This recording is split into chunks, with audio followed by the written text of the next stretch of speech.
हजरत मूसा अलैहिस्सलाम को कोहे तौर पर गए हुए 30 दिन बीत चुके थे। इंतजार की घड़ियां तवील हो रही थीं।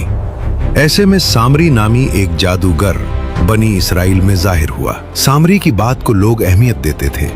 उसने एक खतरनाक चाल चली। ऐ बनी इसराइल, तुम ये बोझ क्यों उठाए फिरते हो?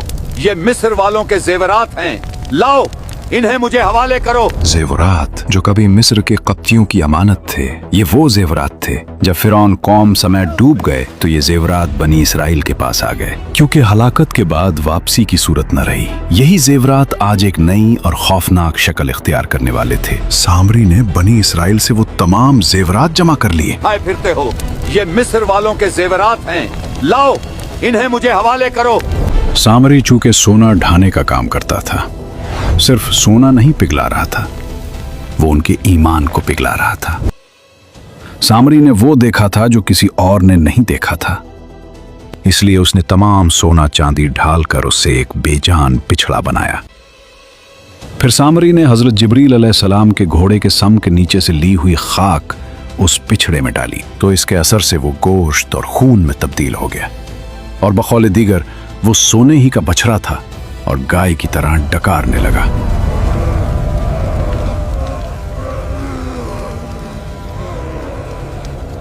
ये शुबदा इस कदर लोगों के लिए मुतासिर कन साबित हुआ कि इसके बाद सामरी ने जो लोगों को गुमराह कान पट्टी पढ़ाई, तो उसके बहकाने पर बनी इसराइल के 12,000 लोगों के अलावा बकिया सब ने उस बछड़े की पूजा किया। यही हमारा माबूद है, हमने निशान देख लिया है, अब हमें किसी और की जरूरत नहीं। ऐ बुछड़े, मेरी सुन ले, मैं थक चुका हूँ। अगर तू वाकई कुछ है, तू मेरी मदद कर दे। दूसरी तरफ हजरत मूसा अलैहिस्सलाम अपने रब की मुनाजात से मुशर्रफ होकर कोहे तूर से अपनी कौम की तरफ वापस पलटे। तो चूंकि अल्लाह ताला ने उन्हें खबर दे दी थी कि सामरी ने उनकी कौम को गुमराह कर दिया है, इसलिए आप अलैहिस्सलाम बहुत ज्यादा गम और गुस्से में भरे हुए थे। आपका गुस्सा सामरी और अपनी कौम के जाहिलों पर था जिन्होंने बछड़े की पूजा की, क्योंकि अल्लाह ताला ने हजरत मूसा अलैहिस्सलाम को पहले से बता दिया था कि उन्हें सामरी ने गुमराह किया है। हजरत मूसा अलैहिस्सलाम ने अपनी कौम से फरमाया, ऐ मेरी कौम, तुमने मेरे बाद कितना बुरा काम किया कि बछड़े को माबूद बना लिया। तुम लोगों ने जल्दबाजी की और हुक्म खुदावंदी आने का भी इंतजार नहीं किया जो मैं लेने गया। क्या मैं तुम्हारे पास हिदायत लेकर नहीं आया था? क्या तुमने सब्र न किया या तुमने जानबूझकर गुमराही को चुन लिया? इसके बाद हजरत मूसा अलैहिस्सलाम ने तौरात की तख्तियां जमीन पर डाल दी और अपने भाई के सर के बाल पकड़कर अपनी तरफ खींचने लगे, क्योंकि हजरत मूसा अलैहिस्सलाम ने कौम को हारून अलैहिस्सलाम के हवाले कर दिया था कोहे तौर पर जाने से पहले। तब हारून अलैहिस्सलाम ने मूसा अलैहिस्सलाम से कहा, ऐ मेरी माँ के बेटे, मैंने कौम को रोकने में कोई कमी नहीं की। मैंने उन्हें वाजो नसीहत भी की, लेकिन कौम ने मुझे कमजोर समझा। उन्होंने मेरी बात ना मानी और वो अपने फैसले पर कायम गए, और मेरे साथ ऐसा सलूक ना करो जिससे वो खुश हों। हजरत मूसा अलैहिस्सलाम ने अपने भाई का उज़्र कबूल करके बारगाह इलाही में अर्ज की, ऐ मेरे रब, मुझे और मेरे भाई को बख्श दे और हमें अपनी खास रहमत में दाखिल फरमा, और तू रहम करने वालों में सबसे बढ़कर रहम फरमाने वाला है। ये दुआ आप अलैहिस्सलाम ने इसलिए मांगी कि दूसरे लोग ये सुनकर खुश ना हों कि भाइयों में चल गई, और इसके साथ ये वजह भी थी कि हजरत हारून अलैहिस्सलाम का गम और अफसोस खत्म हो जाए। इसके बाद हजरत मूसा अलैहिस्सलाम सामरी की तरफ मुतवज्जे हुए और फरमाया, ऐ सामरी, तूने ऐसा क्यों किया? सामरी ने कहा, मैंने वो देखा जो बनी इसराइल के लोगों ने ना देखा। हजरत मूसा अलैहिस्सलाम ने फरमाया, तूने क्या देखा? उसने कहा, मैंने हजरत जिब्रील अलैहिस्सलाम को देखा और उन्हें पहचान लिया। वो घोड़े पर सवार थे। उस वक्त मेरे दिल में ये बात आई कि मैं उनके घोड़े के निशाने कदम की खाक ले लूं, तो मैंने वहां से एक मुट्ठी भर ली, फिर उसे अपने बनाए हुए बछड़े में डाल दी।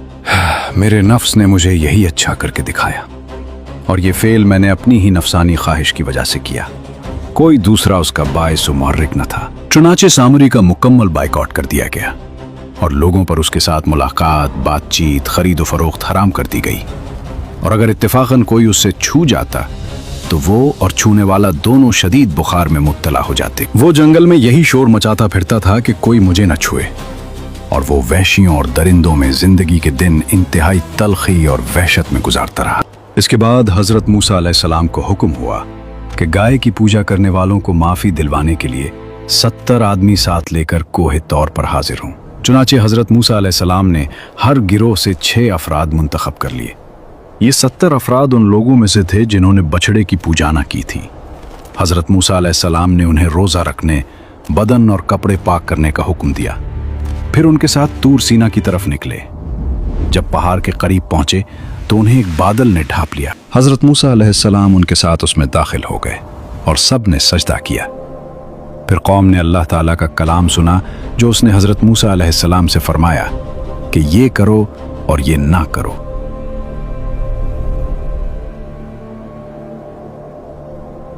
जब कलाम का सिलसिला खत्म होने के बाद बादल उठा लिया गया तो ये लोग हजरत मूसा अलैहिस्सलाम की तरफ मुतवज्जे हुए और कहने लगे, तौबा, मैं अपनी जानों को कत्ल करने का जो हुक्म हमने सुना उसकी तस्दीक हम उस वक्त तक नहीं करेंगे जब तक कि अल्लाह ताला को अलानिया देख न ले। इस पर हजरत मूसा अलैहिस्सलाम के देखते ही देखते उन्हें शदीद ज़लज़ले ने आ लिया और वो तमाम अफराद हलाक हो गए। ये देखकर हजरत मूसा अलैहिस्सलाम ने गिड़गिड़ाकर बारगाह इलाही में अर्ज की, ऐ मेरे रब, अगर तू चाहता तो पहले ही उन्हें और मुझे हलाक कर देता।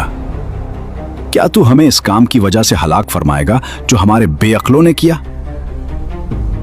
ये तो नहीं है, मगर तेरी तरफ से आजमाना तो उसके जरिए जिसे चाहता है गुमराह करता है और जिसे चाहता है हिदायत देता है। तो हमारा मौला है, तो हमें बख्श दे और हम पर रहम फरमा, और तू सबसे बेहतर बख्शने वाला है। अल्लाह ताला ने इरशाद फरमाया, मैं जिसे चाहता हूं अपना अजाब पहुंचाता हूं और मेरी रहमत हर चीज को घेरे हुए है। तो अनकरीब मैं अपनी रहमत उनके लिए लिख दूंगा। इस दुआ के बाद अल्लाह ताला ने उन मर्दों को जिंदा फरमा दिया और ये वापस बनी इसराइल के पास लौट आए। ये वाक़या भी नबी अलैहिस्सलाम के सिफारिश करने की एक मिसाल है और नबी की शफात हक़ को साबित है।